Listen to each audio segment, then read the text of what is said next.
Hi sir. Hi. తెలంగాణలో సర్పంచ్ ఎలక్షన్ల గంట మోగింది, కానీ ఇండిపెండెంట్లే ఎక్కువ అవుతున్నారు. ఏందంటారు, కథ ఏందంటారు అసలు? రాజకీయ వ్యవస్థలో పెను మార్పులు వస్తున్నాయి. ఎందుకంటే 2024 ఎన్నికల కాడి నుంచి చాలా మార్పులు వచ్చాయి. అంటే రాజకీయ వ్యవస్థ అనేది కేవలం కొంతమందికి మాత్రమే, అంటే పెట్టుబడి వర్గం, అంటే వ్యాపారవేత్తలు, లేకపోతే ఈ యొక్క మన వారసత్వ రాజకీయాలు, ఈ ఇద్దరు వ్యక్తులే రాజకీయ వ్యవస్థలో ఎక్కువ కాలం కొనసాగించారు. అప్పటి నుంచి అంటే గత 8-10 సంవత్సరాల నుంచి కూడా ఇండిపెండెంట్ అభ్యర్థులు పోటీ చేయడం, వాళ్ళ మీద పబ్లిక్ ఇంట్రెస్ట్ పెరగడం, ఇవన్నీ కూడా గత 10 ఏళ్ల నుంచి జరుగుతూ వస్తుంది. కానీ ఎక్కువ శాతం మంది గెలవట్లేదు. అంటే ఇండిపెండెంట్ గా పోటీ చేయడం, వాళ్ళకి ఇమేజ్ రావడం జరుగుతుంది. కానీ మొన్న బర్లక్ గారు పోటీ చేసినప్పుడు కూడా నాకు కొంత యూట్యూబ్ ఛానల్ వాళ్ళు ఫోన్ చేసి బర్లక్ సలహా ఇమ్మని కూడా చెప్పారు. సో నేను బర్లక్ తో మాట్లాడినప్పుడు కూడా ఆమె నా గైడెన్స్ తీసుకోలేదు.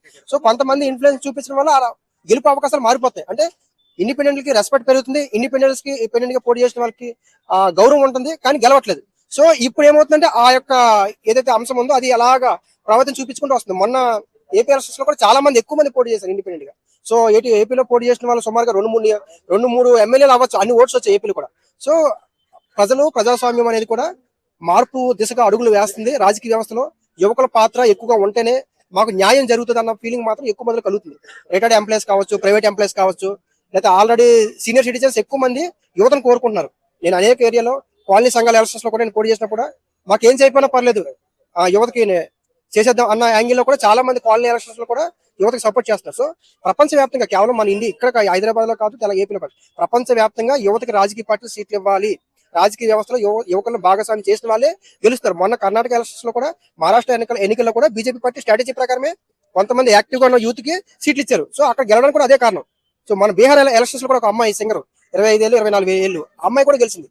సో ఎవరైతే సమాజం పరంగా యాక్టివిటీగా ఉంటున్నారో యువతకి ఎక్కువ అవకాశాలు ఇస్తారు. ఇప్పుడు మన సర్పంచ్ ఎన్నికల్లో చాలా యాగ్రీవం చేస్తారు. యాగ్రీవం అనేది చేయకూడదు ప్రజాస్వామ్యంలో. యాగ్రీవం అసలు సర్పంచ్ ఎన్నికలు గతంలో చేశాను, నేను చేయలేదని అనట్లేదు, కానీ ఏకగ్రీవం చేయడం అనేది తప్పది. ఎన్నికల కమిషన్ కూడా సరైన విధానంగా ఏకగ్రీవం కాకముందే వాటిని అడ్డుకోవాలి. అంటే ఒక ఎన్నికని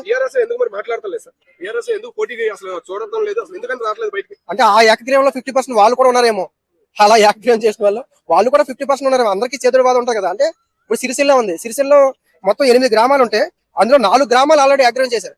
అంటే 50% ఏకగ్రీవం అయితే ఇంకా ఎన్నిక ప్రజాస్వామ్య పరంగా జరిగే ఎన్నిక ఎలక్షన్ కమిషన్ ఆఫ్ వాల్యూ ఏముంటది?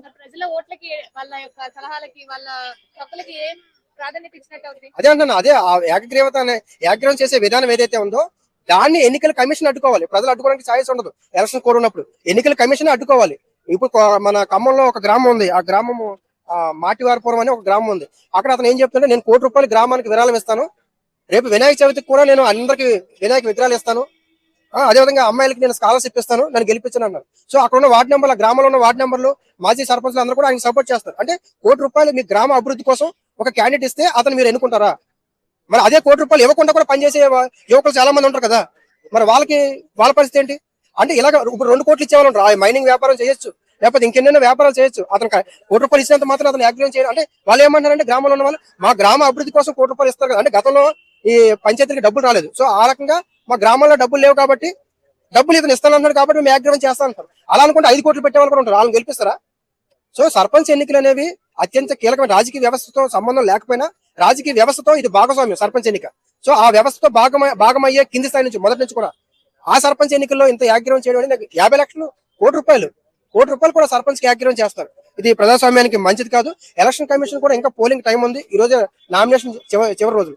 సో ఇంకా 2 అంటే మొత్తం 3 విడతలు కాబట్టి మొదటి విడత ఇంకా పూర్తి కాలేదు. సో ఎలక్షన్ కమిషన్ ఈ యొక్క ఏదైతే ప్రక్రియ ఉందో దీన్ని అడ్డుకోవడానికి ప్రయత్నం చేయాలి. అసలు కనీసం అడ్డుకోకుండా కేవలం మేము చర్యలు తీసుకుంటాము అని చెప్పడం అనేది బాధాకరం.